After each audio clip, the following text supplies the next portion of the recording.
رمضان ہر دن نہیں آنے والا ہے اور ہر مہینے نہیں آتا ہے، سال میں ایک مرتبہ رمضان اللہ کا مہمان ہے. اس کے آنے سے پہلے اس کی آنے کی تیاریاں بھی کر لو. اپنے جسم کو ابھی سے اتنی عادت ڈالو، بلکہ جسم کو نہ صحیح لیکن دماغ کو اتنا بنا لو کہ مجھے یہ کرنا ہی ہے. میں آپ کو اس لیے بھی ایکٹیو کر رہا ہوں کہ اپنے آپ کو اتنا پابند کر لو کہ رمضان آنے والا ہے اور اس میں عبادتیں زیادہ ہوں گی. کیوں 20 رکعت کھڑے ہونے میں تمہارے جسم میں سستی اور کاہلی نہیں آنی چاہیے. ہاں ایک دن تراویح میں جوش میں آیا اور دوسرے دن افطاری کر کے صلی علی سیدنا محمد معدن الجود والکرم وآلہ واصحابہ الکرام وابنہ الکریم وبارک وسلم صلاۃ دائمۃ سرمدا ابدا. اللہ عز و جل قرآن پاک میں ارشاد فرماتا ہے لوگوں کے حساب کا وقت قریب آ گیا لیکن لوگ غفلت میں ہیں. یہ 17ویں پارے کی شروع کی آیت ہے. اللہ تعالیٰ یوں فرماتا ہے اقترب للناس حسابہم، لوگوں کے حساب کا وقت قریب آ چکا. وہم فی غفلت معرضون، اور وہ اترائے ہوئے غفلت میں پڑے ہوئے ہیں، منہ پھیرے ہوئے ہیں. لوگوں کو اس بات کا اندازہ ہی نہیں کہ حساب کا دن کتنا سخت ہونے والا ہے. میرے عزیزو، جب نبی پاک صلی اللہ تعالی علیہ وسلم نے یہ ارشاد فرمایا کہ میں اور قیامت ایسے ہیں جیسے 2 انگلیاں قریب ہیں، 1400 سال پہلے رسول پاک صلی اللہ علیہ وسلم نے یہ فرمایا تھا کہ قیامت اتنی قریب ہے جتنا 2 انگلیاں قریب ہیں. اور اب کے زمانے میں تو قیامت کے سلسلے میں جو حضور پاک صلی اللہ تعالی علیہ وسلم نے نشانیاں بتائی تھی وہ تقریباً پوری ہو گئیں، بڑی نشانیوں کو چھوڑ کر. اور یہ بھی حدیث پاک میں ہے کہ اگلا زمانہ اتنی تیز گزرے گا کہ تمہیں اس کا اندازہ ہی نہیں ہوگا. زمانوں پر زمانے آتے چلے جائیں گے. یہ جو آخری وقت کی نشانیاں ہیں، میں صرف مختصر سا ایک پیغام دوں گا. شعبان کا مہینہ ہے، یہ رسول پاک صلی اللہ تعالی علیہ وسلم کا مہینہ ہے، اور رمضان کے بعد سب سے زیادہ حضور پاک صلی اللہ تعالی علیہ وسلم کو روزے کی حالت میں کسی مہینے میں دیکھا گیا تو شعبان کا مہینہ. فرمایا گیا کبھی کبھار پورے شعبان کا مہینہ حضور صلی اللہ علیہ وسلم روزے سے رہتے، اور یہ ارشاد فرماتے کہ یہ مہینہ ایسا ہے جس میں سارے لوگوں کے اعمال اللہ کے حضور جاتے ہیں، پیش کیے جاتے ہیں. اور میرے آقا فرماتے ہیں اس حال میں میرے اعمال پیش کیے جائیں اللہ کی بارگاہ میں کہ میں روزے کے عالم میں ہوں. جب میرے اعمال پیش کیے جائیں اللہ کی بارگاہ میں تو میں روزے کی حالت میں ہوں.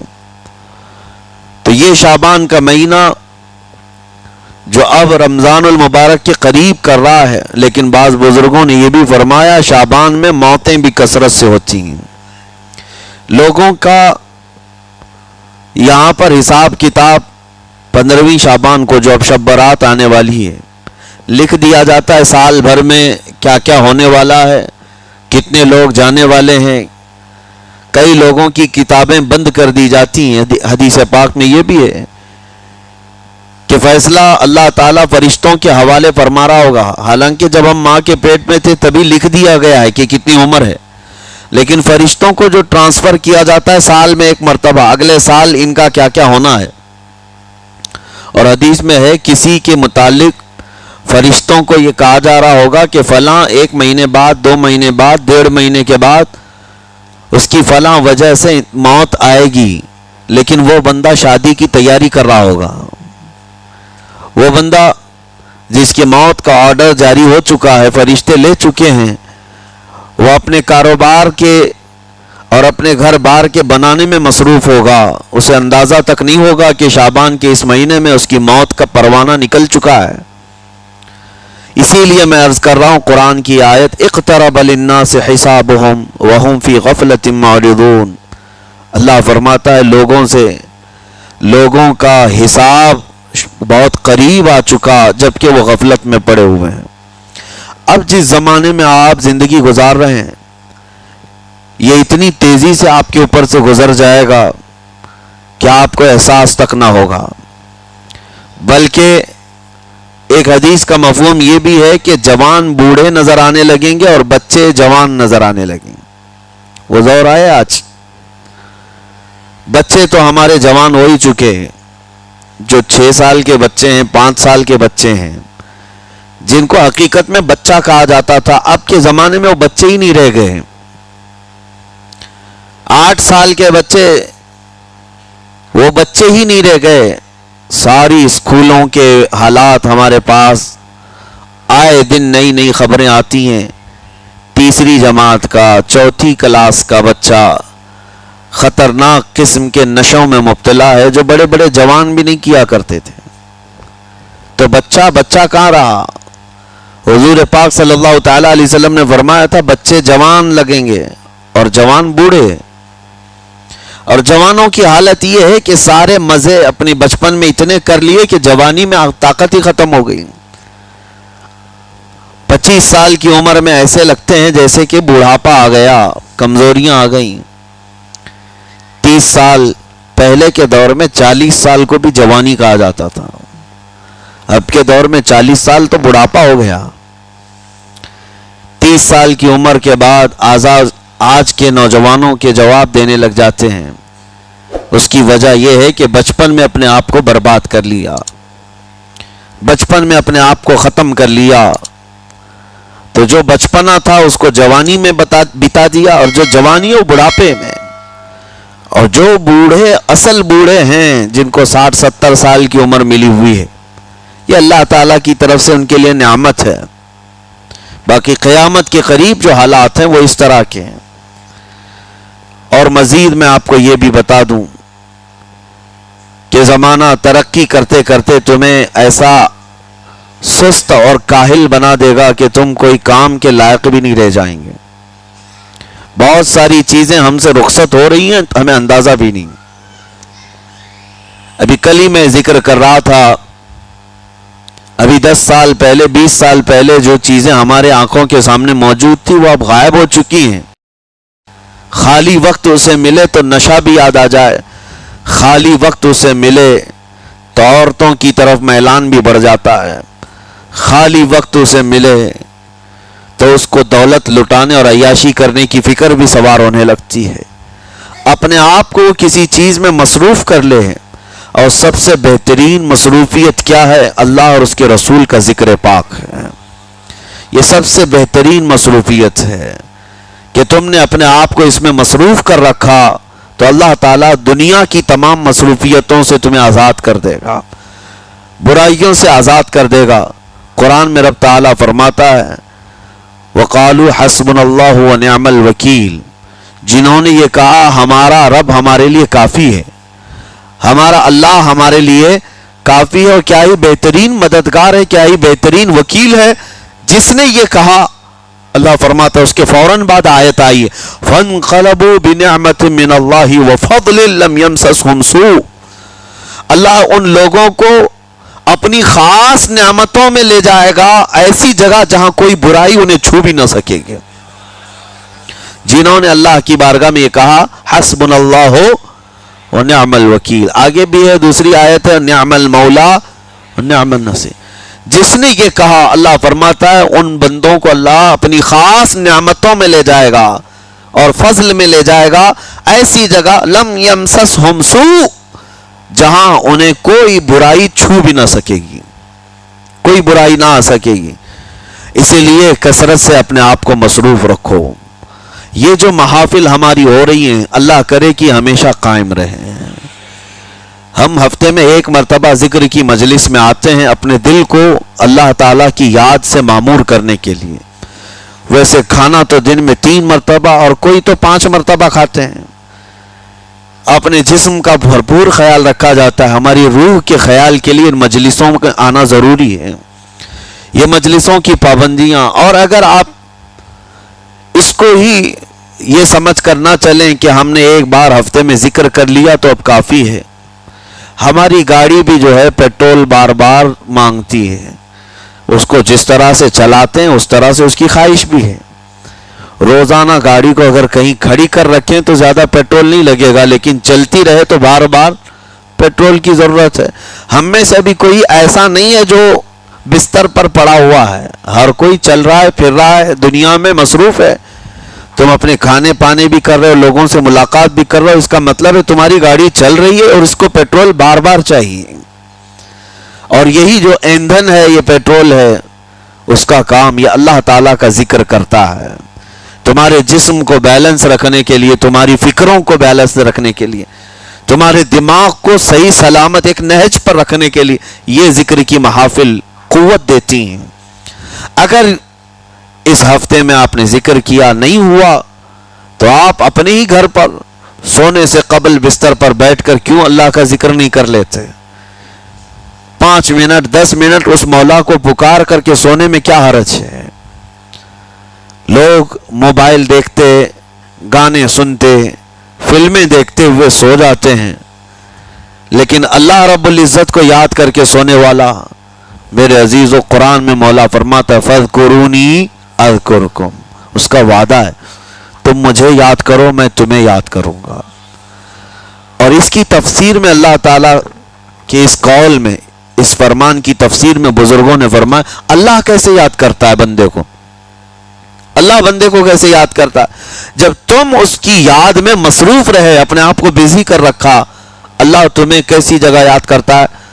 فرماتے ہیں مفسرین کہ بندہ تو لوگوں میں اللہ کو یاد کیا، اور اللہ بندے کو فرشتوں میں یاد کرتا ہے. فرشتوں کے درمیان تمہارا ذکر ہونے لگتا ہے کہ فلاں کا بیٹا فلاں آج میرا ذکر کر رہا تھا. آج محفل ذکر سے جتنے نکلیں گے اللہ کریم ہمارا ذکر فرشتوں میں ضرور فرمائے گا. فرشتوں میں ضرور ذکر ہوگا کہ فلاں بندہ آج ذکر میں مشغول تھا. اور پھر یہ بھی فرمایا بزرگوں نے، مفسرین نے، کہ اللہ تعالیٰ وہاں یاد کرتا ہے جہاں فرشتے ہوں، فرشتوں کی محفل میں تمہارا ذکر. اور اس کے علاوہ یہ بھی فرمایا گیا کہ تم دنیا میں زندگی میں اسے یاد کرتے تھے اور وہ تمہیں مرنے کے بعد قبر میں یاد کرے گا. جب دنیا تمہیں چھوڑ دیتی ہے تب اللہ تعالیٰ تمہیں یاد فرماتا ہے. فَاذْكُرُونِي أَذْكُرْكُمْ کا مطلب یہ ہے وہ تمہیں یاد فرمائے گا، لیکن اس کے لیے کثرت سے تم اللہ کو یاد کرو، اللہ کو یاد کرو. تو بہرحال میرے عزیزو، قیامت کی نشانیاں جو ہم نے آج مختصر آپ کے سامنے رکھی وہ بہت تیزی سے تمہارے سروں پر آ رہی ہیں، اور تمہارے ہاتھوں سے بہت سارے کام اب چھن جائیں گے. ابھی آپ ترقیات میں خوشی سے بات کرتے ہوئے بیٹھتے ہیں نا، ڈسکس کرتے رہتے ہیں کہ سنا ہے ایسی کار آ رہی ہے کہ وہ اب بغیر ڈرائیور کے چلے گی، روبوٹ سے چلے گی. اس کو تو ہم خوشیوں میں ڈسکس کرتے ہیں کہ اچھا ایسا ہونے والا ہے. پہلے ایسا تھا کہ موبائل آپ بٹن کے دباتے تھے، کسی نے اگر خبر کر دیا کہ نہیں بعد میں صرف ٹچ کرنے سے آتا ہے تو آپ کہتے اچھا ایسا بھی آنے والا ہے.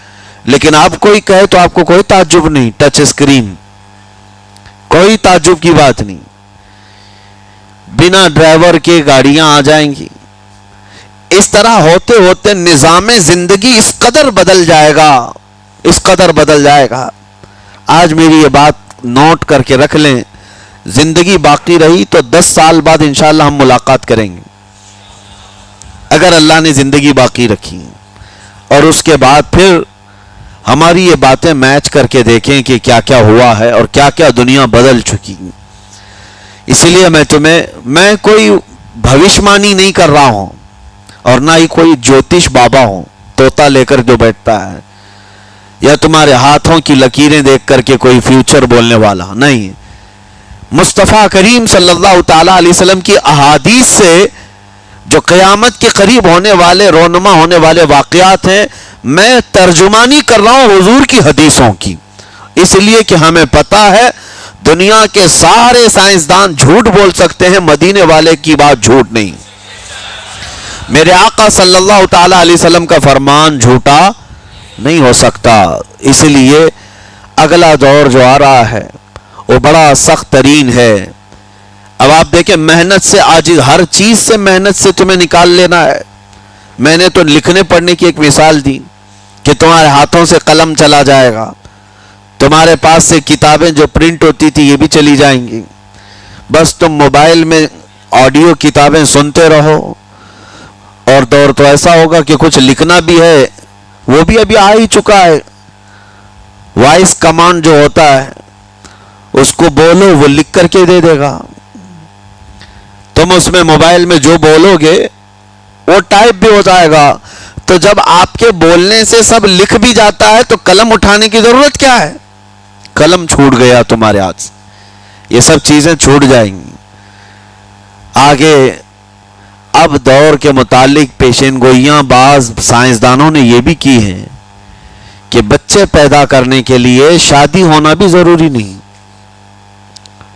یہ دنیا کا پلان ہے، یہ میں فطرت خداوندی کو نہیں بتا رہا، اللہ کے قانون کے خلاف ہے، لیکن دنیا یہ بھی چاہتی ہے کہ شادی کی بھی ضرورت نہیں، بچے ہم لیب میں پیدا کریں گے، لیبارٹری کے اندر ماں کی جیسے رحم دانی ہوتی ہے، بچہ دانی، آرٹیفیشل اس کو تیار کر کے اس کے اندر کسی مرد کے نطفے کو رکھ کر اس کو وہیں پروان دیا جائے گا، نہ کسی یہ شادی کی ضرورت ہے، نہ کوئی عقد، نہ کوئی ایگریمنٹ، کچھ نہیں، جس کو بچہ چاہیے وہ لیب سے خرید لے، ہر طرح کی چیزوں سے تمہیں عاری کر دیا جائے۔ ابھی تو بہت سارے لوگ سوال بھی کرتے ہیں ہم سے ٹیسٹ ٹیوب بیبی کے متعلق، جس کو بچے نہیں ہو رہے ہیں، کیا وہ اس طرح سے ٹیسٹ ٹیوب بیبی سے جو آج ایک طریقہ کار ہے بچے پیدا کر سکتے ہیں یا نہیں؟ اس کے کئی طریقے ہیں سائنس میں کہ اسی مرد کا نطفہ اسی کی عورت میں رکھ کر کے اس کو پروان دیا جائے، اور بعض دوسرے طریقے کہ کسی دوسرے کا لا کر اس کی عورت میں رکھ دیا جائے، یہ تو سراسر حرام ہے، زنا ہے۔ لیکن ائمہ اکرام فقہاء اکرام نے حلال رشتے کے اندر ہی مرد اور عورت جو شادی شدہ ہیں ان کو بھی اس طریقے سے بچہ حاصل کرنے کی اجازت نہیں تھی، وہ ناجائز ہے، ناجائز ہے۔ بچے دینا یہ اللہ کی شان ہے۔